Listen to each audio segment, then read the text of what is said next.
Hey guys, it's Cheryl from Tinker's Cart Art, and we are going to paint a very springy painting today. It's a still life with some daffodils in a mason jar. Right now it is winter, and so I wanted a little bit of sunshine, nice yellow bright flowers to give us a little tiny glimpse of spring. Still a ways off, but let's paint something fun and warm and bright and cheery. So we're going to get started, and I'm going to paint this canvas. I just had another painting on here, so I painted it blue, but I'm going to paint it color of the year this year, Pantone color of the year, periwinkle. So we're going to start with a periwinkly blue. So I'm going to paint that over here. You can see how I do that, and then we'll let that dry and we'll get going and putting our still life on there. So let me make sure that you can actually see. Okay, I'm going to take three colors to start. I'm going to use my ultramarine blue, a little bit of red, and I have some white on my palette here. I know it looks a little difficult to see, but I'm going to mix a little red into my blue, keep adding some white. I want a kind of a periwinkle, a little bit of a light blue on a purple with a purple look. And then I'm going to start it right on the canvas. I'm going to work pretty quickly like I do generally on my backgrounds so that I could switch up the colors and blend as I go if I wish. I'm using those little crisscrossy strokes that I like for the texture. And I'm starting in one corner and working out. That way I can throw in some other colors and hopefully blend them as I go. And I'm adjusting the color on the fly. You can see I'm adding a little red sometimes. I'm adding a little more white. And I'm just filling that painting up, covering that dark blue background. Started with that dark blue background, like I told you, because I wanted to cover a painting that had already been on that canvas. I just wanted to reuse that. And so I'm just, just kind of using that as a base. If you were using just your blank canvas, you could just go ahead right on your white canvas with your paint like I'm doing. So sometimes you get a little more of a red in there and it's a little more purpley. It doesn't have to be a nice smooth background. And I'm putting it on with my bristle bright brush. I like the texture of that brush to doing backgrounds, but you can also use your little 1-inch acrylic flats. You could also use your chip brushes, whatever you wanted to get that background just based in pretty quickly. See how I have a little bit more red there? I like the variation in the tones. And so add white, add red, add more blue. Make this the color that you want your background to be. It does not have to be the same shade as mine. And as well, you could use a completely different color background if you liked on this painting. So here I'm going a little heavier with the white, and because it's all wet paint still, I'm painting kind of quickly, it's going to blend almost like magic for you. You don't have to work at it. See how it's blending in without me really even trying? If I pick up too much paint on my brush, I'll just wipe it off on a paper towel. Sometimes you just start picking up all that paint and you need that dry brush to blend. So now I'm using that dry brush, and I'm going to go back and just finesse it a little bit if you want to. And I liked a little bit of streaky white in there. So see, I'm taking just white on my brush now, but I'm using it vertically. I'm going up and down. I just like the direction. And because the underpainting is still a little wet, it's going to be a little streaky and blend, but not too much. And I like that look, and I like that texture. I like the texture I get with the little nooks and crannies of the canvas showing through a little bit. So it's just a bit of a streaky background. I don't want it too busy back there. I want your attention to be on the flowers and on the glass mason jar. So I don't want to get it too much detail or anything back there, but I wanted something more than just that little, not really solid, but that little textured background. I like to streak. This reminds me a little bit of the bicycle painting. If some of you did that spring bike painting with me, we did it more teal, and we streaked the paint in the back, and we even went at it with a palette knife to give it a distressed board looking.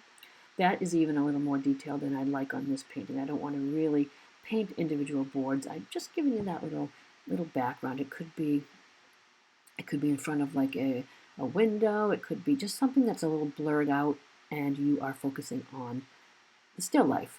Kind of like when you have the portrait mode on your camera. You can focus in on your subject and the background blurs a little bit for you. So now I've got that background the way I like it. And I'm bringing out my other colors that I'm using for the painting. I've got the color palette there for you, but I'm using, of course, the white and black. And I'm going to maybe just dry that background, let that background dry a little bit. But we've got the orange there, like a cad orange or a nice orange that you like, cad yellow. I have a little bit of a deeper gold yellow there too. We can mix all these colors up too. If you have cad yellow and an orange, you can always mix a little orange in and get that golden yellow color. I've got some red. I've got some burnt sienna and a burnt umber, my two browns. I've got a very dark hunter green there. I've got a teal. I love that teal look, and the mason jars have a little teal tint to them, so that little bit of teal might be nice.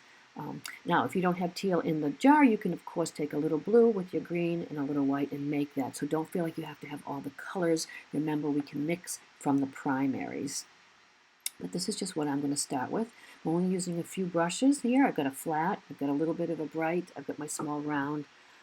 Just grab a few brushes that you might want, that you might like. I like the acrylic flats, but I also love sometimes a few of those brights, because they really dig into the canvas. And I like the filbert kind of shape sometimes with that rounded top. So I'm just going to get this a little dry. I don't want to start until this is dry. I'm just going to hit it with my heat gun for a minute. You can use a hair dryer, or you can just set it aside and come back to it when it's dry. But I just want to get that surface dry before I put my design on. I did supply you guys with the pattern. You don't really have to trace it on if you don't want to. If you want to try just sketching it on, it's a pretty easy design. I sketch on just with a little piece of chalk. And if you do not like it, it's so easy to erase. You can just wipe it off with your finger or a wet brush. So there's my little chalk, and I'm just going to kind of sketch on the little mason jar. The whole jar is not showing. It's kind of the top of it. And then we have a good bit to add our daffodils. They're like those little tiny daffodils with the orangey centers.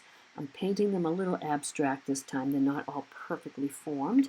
But you could just start to sketch a little line, and it's just a little rectangle for the top of that jar. And it's great. Like I said, always keep a piece of chalk handy. You can find a lot of uses for it in your painting process. And then I just brought those little sides down. If you have a trace design on and you want to add an element or change something, the chalk's handy to have in your kit there too. For the flowers, I'm not going to trace on or sketch on all the individual flowers. I'm just giving an idea. I want to fill up most of the top of that canvas. I'm going to have some little leaves come down on top of my jar when I'm done painting. But for now, I'm just getting an idea where I want the whole design to come out. I'm going to put some little long leaves there, some leaves coming down in the front when we're done. But that just gives you an idea. And the stems, and you don't have to even sketch those if you don't want to. We are going to paint those in. But I want a few little stems showing in that jar.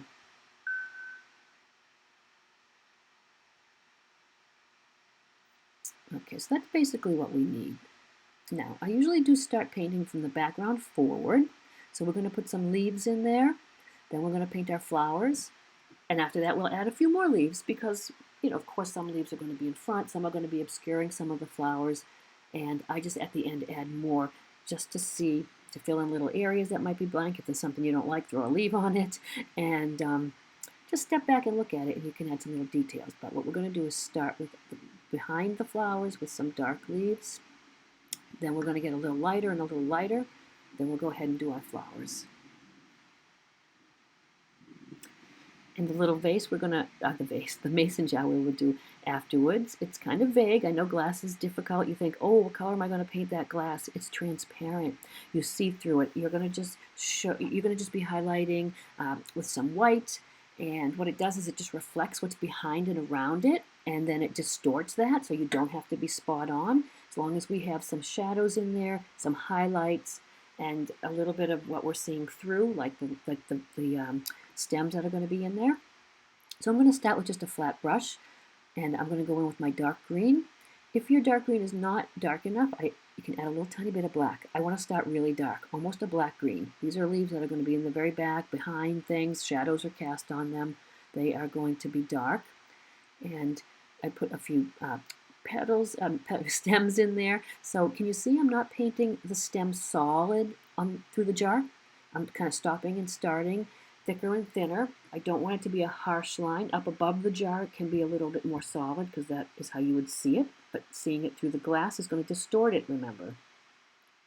So these are going to be my little skeleton to my flowers. I'm painting these on just as a little guide, and it gives some direction. I can kind of go out to the right on the right side. I can put some bent over, but I like doing them with the flat brush too because I can give it a little pressure on the, holding my brush vertically, give it a little pressure, release the pressure, pull it away, and you get those nice little thin ends of your leaves. So I always start towards the flower and work out. So I press it a little bit, maybe even wiggle it, get it a little thinner by turning your brush, flattening it a little bit and pulling it out, and you get a really natural looking fun little leaf, not just a straight line. It gives your eye something interesting to look at with these little shapes. And I like to do those little turned over ones towards the bottom. They're really fun. And you could do some later in front of the mason jar once that's painted if you wish. But these are just in the dark green. They are a little black into your green. And can you see when I make those little leaves, it's just one stroke. I press the brush flat and twist it, and I get that little thin leaf, that little pointy shape. It's a little practice, but you could always practice on a piece of paper, and we've done some tutorials and things on brush strokes, so you might even have these already. Pressing with the brush flat and then kind of twisting and pulling. I put some leaves in the mason jar. We're going to highlight white over them, so put a few here, and you could see how I even have broken them up a little bit so that they're not solid too. Now I'm going a little lighter. I'm going to just go with just maybe the green without the black. Same shaped, just throw lots of little leaves in there. I know it's sometimes hard to know when to stop, and I'll show you a little trick at the end of how to get some of the airiness back if you have painted too many of those leaves and flowers and it looks too solid. Sometimes like the little vein kind of things, or like 3 little leaves clustered together. And you can see how the nice difference between the dark petals and then the lighter green, and we're going to get lighter still by adding some yellow to this green. We're going to get some nice light green and almost lime green, and those really pop, and they pop because we started with the dark. They would not pop if they were all that same shade, or they were a little darker and then lighter. You need a really dark to be dramatic and then get lighter. So now I'm taking just the cad yellow, mixing it with my green. Of course, if you would like, you can always just use your blue too to mix with your yellow and get your greens. You can always get a nice green, a nice dark green with just black and cad yellow as well. I'm doing the same shapes. I'm just throwing in some of those light green pieces as well. I'm going on top of some leaves. I am not carefully planning this out and trying to place a leaf exactly in the place. I just randomly throw them on. They look a little more natural maybe when you don't think about it so much. Some of them are on top of other leaves. Some of them are standing on their own. If I see empty spaces, of course, I will pop one in. And now I would add a little yellow. I got my yellow and my green. I'm adding a little white. That's going to give me that really bright lime kind of a green, very light green. And look at the difference how those pop away because of the, I know they're looking a little white in the video here, but they are a light green. Highlight some of those dark leaves, those long straight ones. You could just kind of go along the edge of them and just get some of the darker ones in there.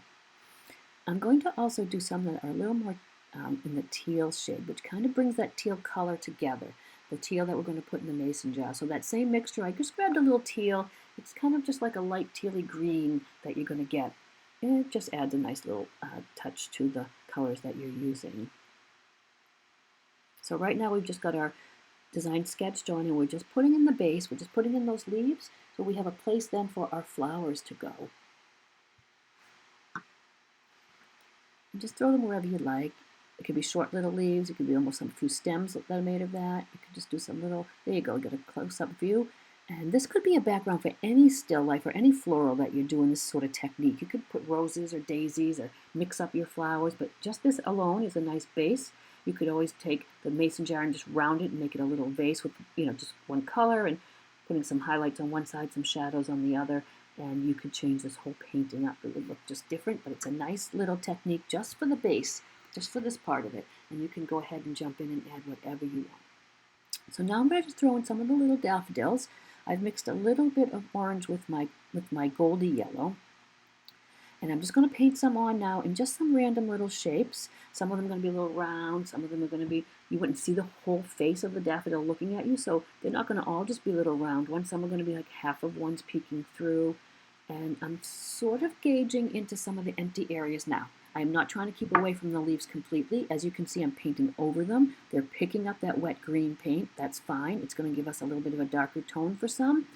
A muted tone, which is fine. If you have some of the muted colors, then you put a bright color on top. Again, you're going to get a nice pop of color. And I'm just doing this. I am working quickly, but I do it on purpose so I don't think too much about where exactly everything is going. I want it to look natural. I want it to not be perfect. Okay, so now as you make these little, they're just the little bases of the daffodils, you could be adding a little more orange if you like, or a little more yellow. I'm always adding other colors from my palette so that they're all not exactly the same. Now, some, like I said, are going to be a little greener. Once they dry, we will brighten some of those up and just add some brighter colors. Again, like everything, I start really dark and then I start getting a little brighter. So I've gone more into just the golden yellow and the cad yellow now, and I'm going to make some of those same shapes. I'm filling in spaces in between where there's nothing. And just little, like I said, sometimes it's a little circle, sometimes it's just a little brush stroke. See, I'm just popping little brush strokes in there. They could be little bits of the daffodils that are just peeking out from behind or in front. They're not all going to be perfect little smiling faces for you. They're going to be different shapes and not ever really a perfect circle. Making them a little rough shape like that almost appears like the little petals without getting too detailed. Again, I told you I was going to do this more, a little abstract, a little looser, and not quite perfect little individual daffodils. And I'm going to dry this up a little bit so that I can pop some of the brighter colors on top there and start working on the glass of the mason jar. And again, it's handy to have a heat gun or a hairdryer hand, nearby if you want to speed up some of you're in the mood to paint. You don't want to quit and wait for a little while. And you notice I did all of that with that same flat brush.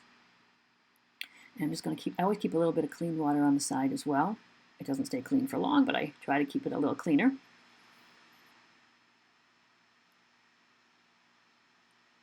And now I'm going to skip from I was going to use my flat, but I'm going to take and use just my little liner brush, and I've thinned down my white paint a little bit, and I'm just outlining the lines I made with the chalk.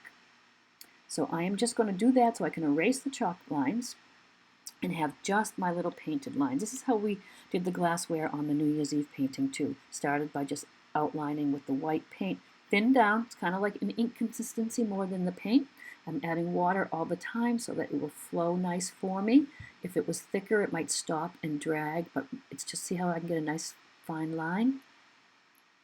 And when that dries, I can even erase all the little chalk lines if they're kind of bothering me. So what I do now is I highlight the glass with my flat brush, just like we did on the New Year's Eve painting. I take some white paint and I'm going to drag it down using the wide bit of the brush. I'm going to pull some in from the sides there of the top. I'm just pulling that in. And I'm going to drag some down. See, I have a lot of water in that brush and the paint is very translucent and see-through. Start right at the top and just go down. I'm following the shape a little bit of the mason jar. On the edges I'm curving it, and here I'm going straight down. Some of them are not straight lines, some I'm sort of stopping and starting. And I would rather have you start building this up. Start light and translucent and see-through, and then you can get a little more pigment on your brush as you go. Now, I want that teal tint to that mason jar. I've taken a little teal, added it to my white, and I'm just dragging in, and it's hard to see, I know in the video, but I'm dragging in a little of that teal color. That just gives you the impression of the mason jar. You know some of those mason jars are that teal color, which is kind of cool. Building it up. You just got to know when to stop. You still want to see things through there, like we can still see our leaves a little bit, our stems a little bit. And I just layer it on, put some across there. And I think that's probably going to be enough. We can still see through a little bit. Then I go on later and put some really highlight small areas of a really bright white. And now I'm just erasing my chalk lines. Just a little wet paper towel, and that just kind of cleans it up for me. And I don't know, just doesn't so distracting. It's really not important. You can clean those off at the end, but I just like to get that done.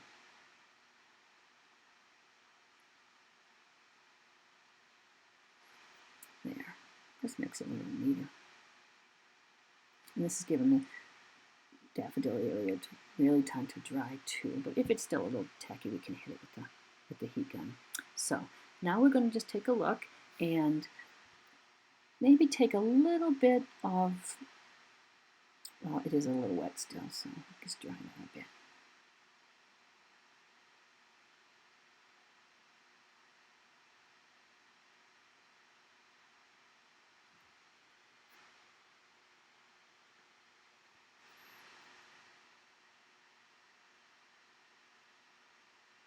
Okay.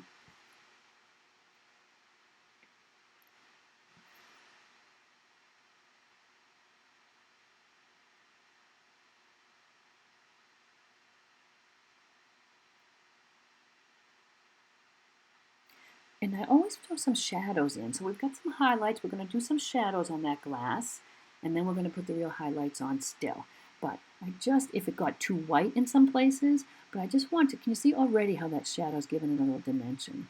It's getting a little darker. I'm going inside the little outline line. See that? We still see that as bright. I've gone inside that little line, and you can use your round or your flat, but I like to use my flat because I can get that little edge in with the wide angle, and then use it perpendicular and get those thin lines. So now it almost looks like the little lines where the screw top goes on. See how you get those little lines there?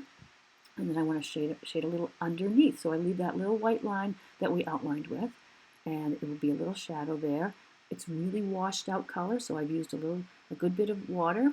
It's like watercolor almost, and that way we can dry our brush off and soften it or add more water and just make it more like a glaze, but just very light on the first go around, and then go a little heavier. I'm almost dragging the color that was there and wet down with just a little water. So streak some of that through as well. It's a little tiny bit of black with your blue. If you need to get some really deep, I like to get a few deep shadows in there. You see I'm just kind of dragging it down, putting it kind of where the little stems were. And sometimes I have the color laid down, it's very thin, then I just use water on my brush to kind of smooth it out.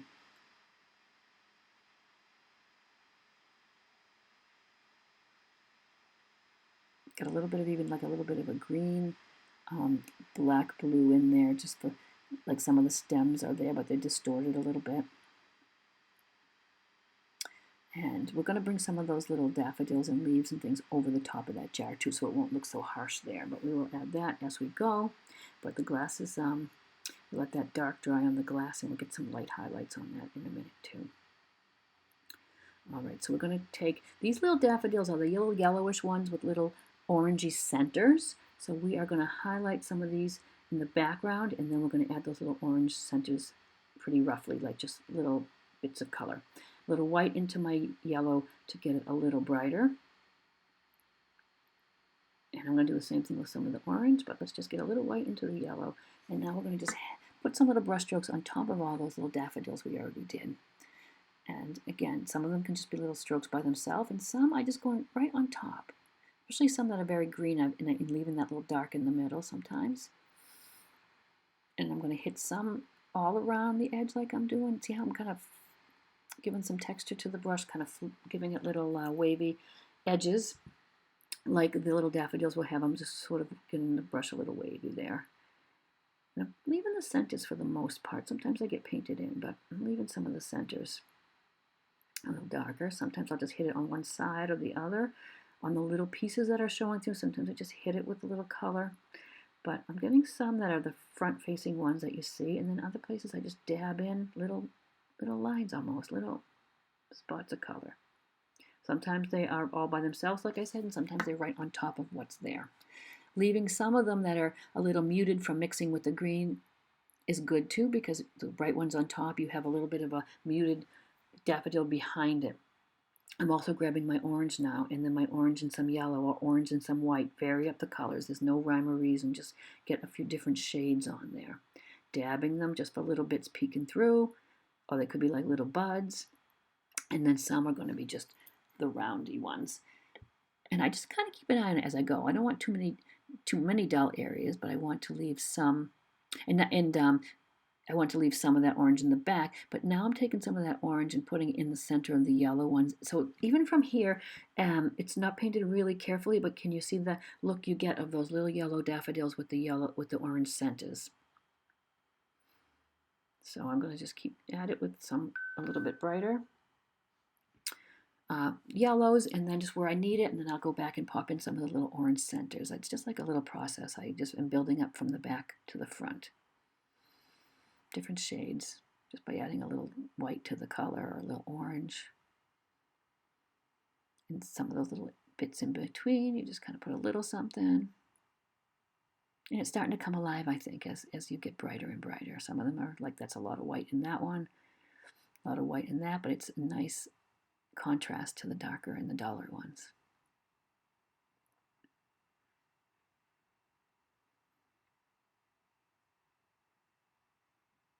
And I just need some fresh white, so we'll add a little of that into the orange and just get a few more little ones tucked in here and there. And you can see by looking at it how the dull ones in the back and then some orange and some yellow are nice to look at. If they were all the same exact shade, if we were putting little daffodils of the same exact shade in there, it wouldn't be quite as pleasing to look at and as interesting.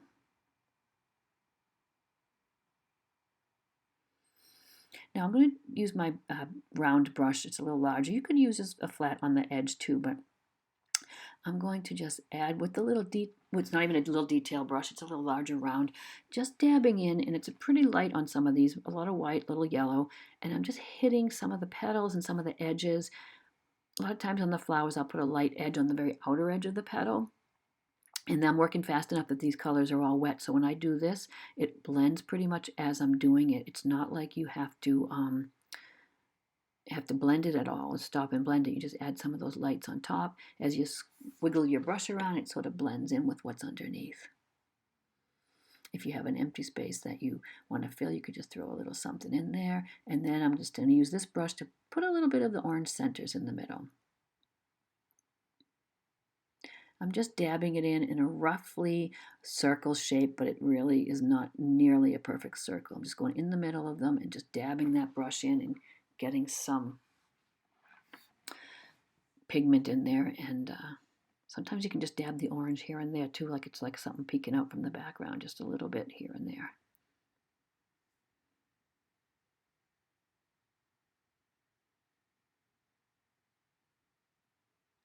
There, it's already coming alive. We'll add some little leaves in between after, because I know there's a lot of daffodils together there, but we'll add some leaves on top, but we've got our background ones peeking through.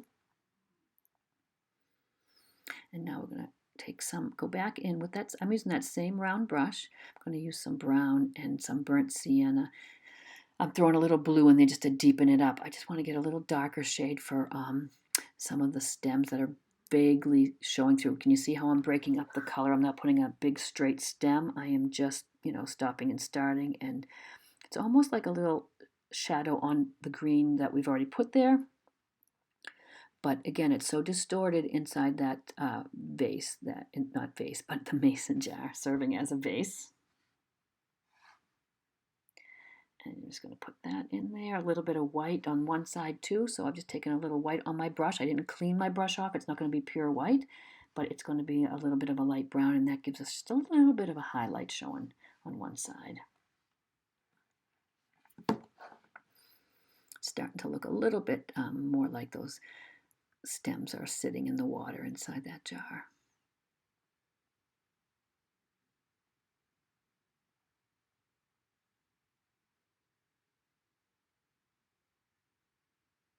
And now we're going to look at some highlights on our mason jar. We've got our outline, we've got our watery highlights, but we are going to add some brighter white on them, like we did on our New Year's Eve glasses. Really, we did this sort of a technique, and then we went back with the white. Let's first go get a little bit of a lighter green, and because I see some dark there, I want to get some little lighter yellow and just pop that in. I like the way they trail down, so this is a good time where the jar is painted almost, you can just kind of trail these down. I make these little lines and throw some little leaves off them. It's like a little vine almost. Adds kind of a cool texture. And I like the way that really light green, it's almost white, just got a green tint to it. And if you get some dark areas, you can always pop them in on top of your daffodils.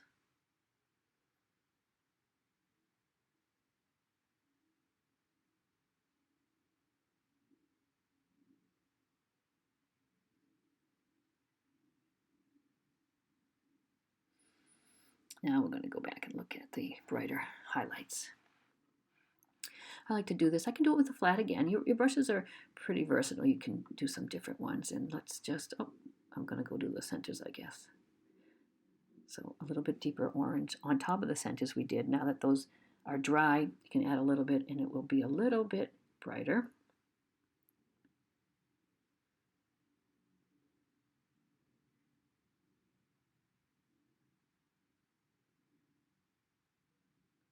And I always just look at it as I'm going. I might see now I need a few that need a little bit of a very light yellow highlight here and there if they have dried and I don't see that bright edge I had put on some. It's just a matter of just looking at your painting and see if it needs a little bit. It just needs there were a lot of things on the same tone there, so a little of those white edges really makes it pop. Just a few of them here and there.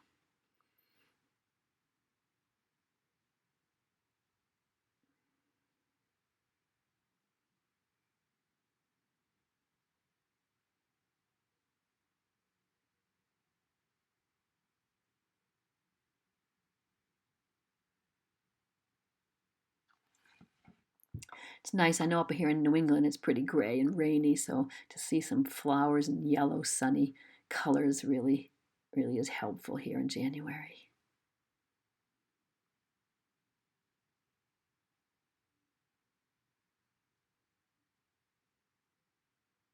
Okay, we're getting there. We're getting there. Almost done with this painting, actually. I want to dry those little bits up a little bit.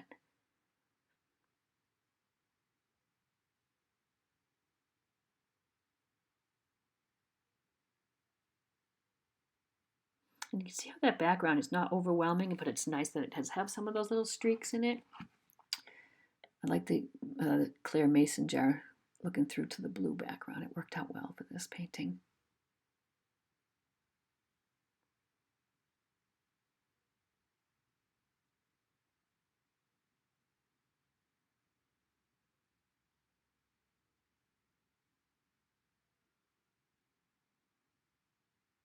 I'll take a little more teal and some of that white. Mix that up a little bit and just get a little more of the teal color into the jar.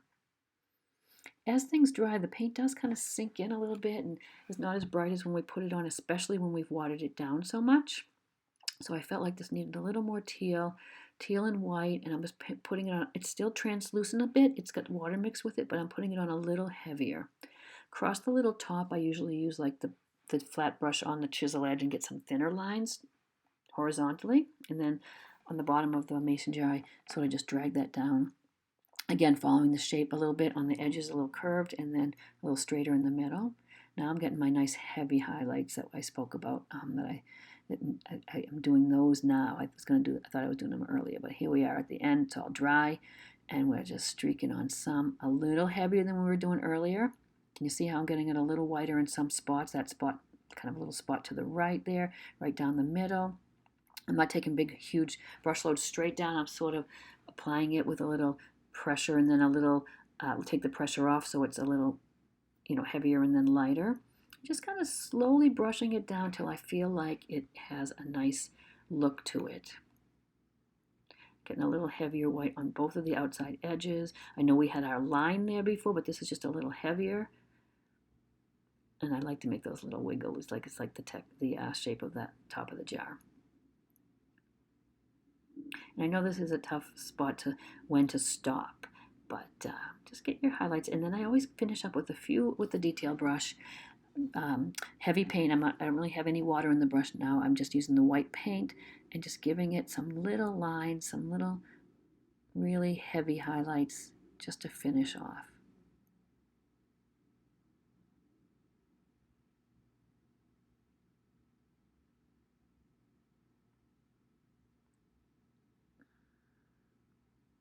Even on the round brush, I sometimes put it a little bit to the flat side and get a little wider, heavier line, as you saw me there, kind of pressing that brush to the side a little bit.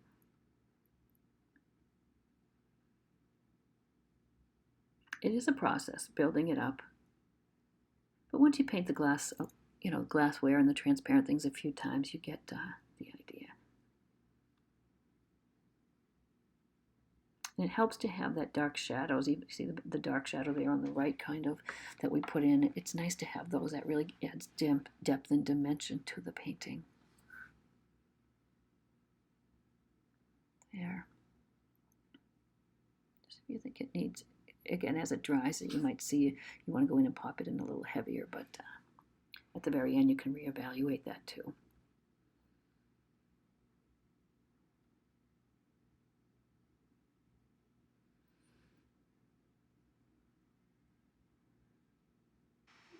Now I'm going to go in and just deepen up a little bit on the stems here and there. I've got I love my dark color. We mixed a little bit of burnt umber, burnt sienna together, little of a blue or black, just to deepen it up. And I'm just putting it in on the chisel edge, like a thin line. You could of course use your liner. Here and there, just deepening up. I kind of lost a little bit of the stem that we had done already. So I'm just going to go over that now a little bit, here and there, and just deepen it up a tiny bit. A little bit of the green even back in there. And I'm just putting that peeking through that glass.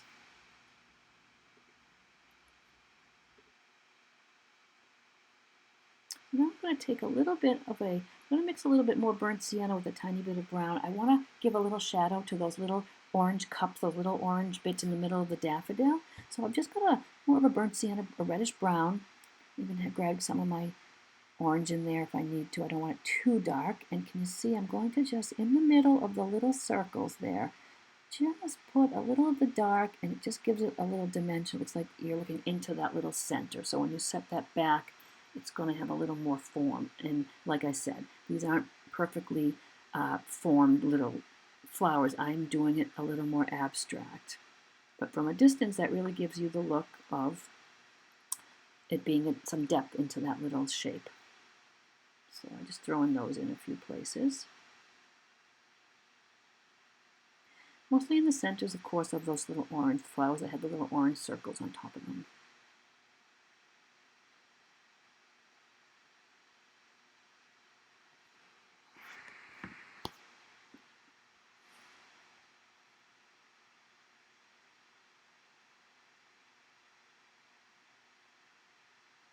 And I'm taking my light, again, I know we did this already, but some of those flowers, making them look on top of others by giving them just a little light edge.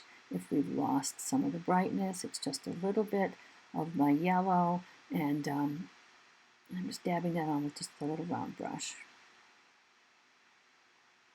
It's a constant game of looking at your painting as you go and just hopping back into something you might have already done if it needs to be reiterated a little bit or just brightened up, or you just want to kind of have some interesting lights and darks. The lights against the darks are interesting for your eye too. It helps move your eye through the painting, and it makes it not, your eye doesn't know what to expect, and it's interesting, and it makes for a pleasing painting.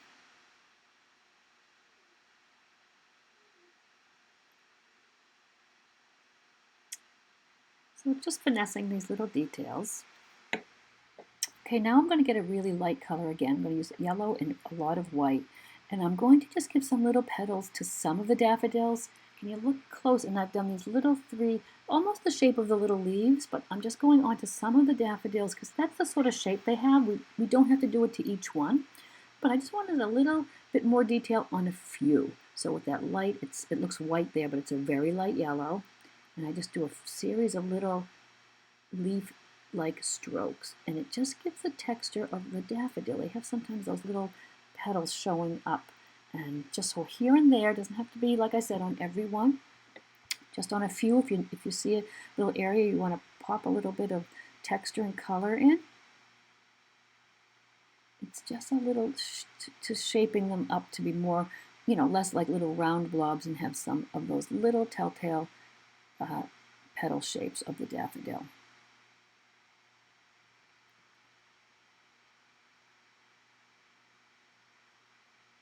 And now they're all sort of popping and coming together. I think they look great. I think we need to go ahead in and maybe put some little leaves over the top of the jar and in between, just to break up all of that yellow, that massive yellow.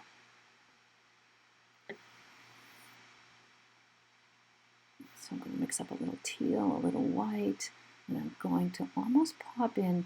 These are like little sky holes almost. I do this when I'm doing trees and I've gone too much foliage and it looks like a big top-heavy lollipop. You go back and you put the sky color through on top. So I'm taking just that little bluey, tealy periwinkle color from our background, and I'm just popping it in here and there. It lightens up the mass a little bit, and it just shows a little of the color that you're using, which is nice, but then you can see through it a little bit. So if anything gets too heavy like that, you can always go back in with your background color and just put some little sky holes in.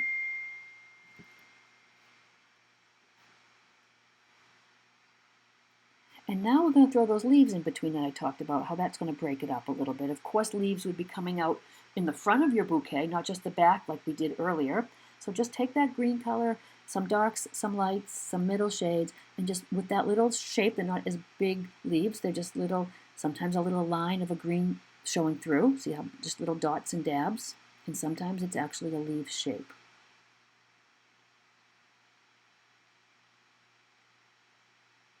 And it's going to just really look a little more natural. Now you can almost see it with just a little bit of green here and there, that it looks more like a bouquet and not just a whole bunch of the heads of the flowers all jammed together. Do as much as you need there. Like I said, it's a good finishing touch, putting the little blue sky holes in, gets it a little more airy, and then throw some of your leaves in as well. You can put some right over the top of the mason jar like I did there. I still had a few little bits of chalk showing, so you can erase those. And it just is starting to look like it's all coming together, right? Nice little springtime painting in the middle of winter for us. And I just go back if you want to and you think you need to brighten up any little detail. I know this has been done bunches of times, but I just keep adding at it as it dries. I want a few that are just so bright and sparkly. I loved on our New Year's glasses that we actually painted those little sparkles in, but we wouldn't really do that on this painting. We just want some nice white highlights. Finish it off.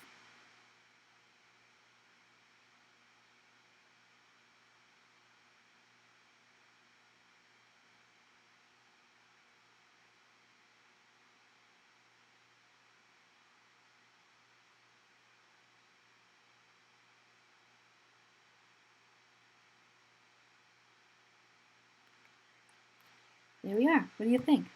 I think it looks really good. This doesn't have to be done, but I did love the texture that we used on our bike painting. So I just took my palette knife and took some of my colors, my yellows and my light colors, and I dabbed them on with the palette knife. Totally up to you and not necessary at all, but I had the palette knife sitting next to me, and I just like the way where it's an abstract and you can see all the brush strokes. It's a very textured painting. I just thought maybe if you have a palette knife and it's handy, you could just pat on a little of that color to see if you like that technique, but totally not something that has to be done. It's really just a little extra something I thought of.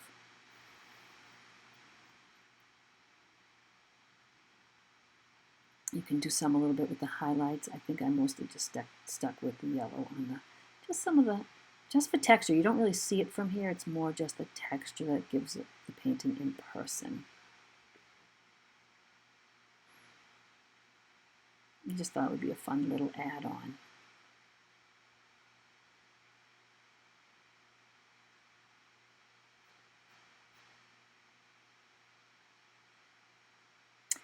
Yeah.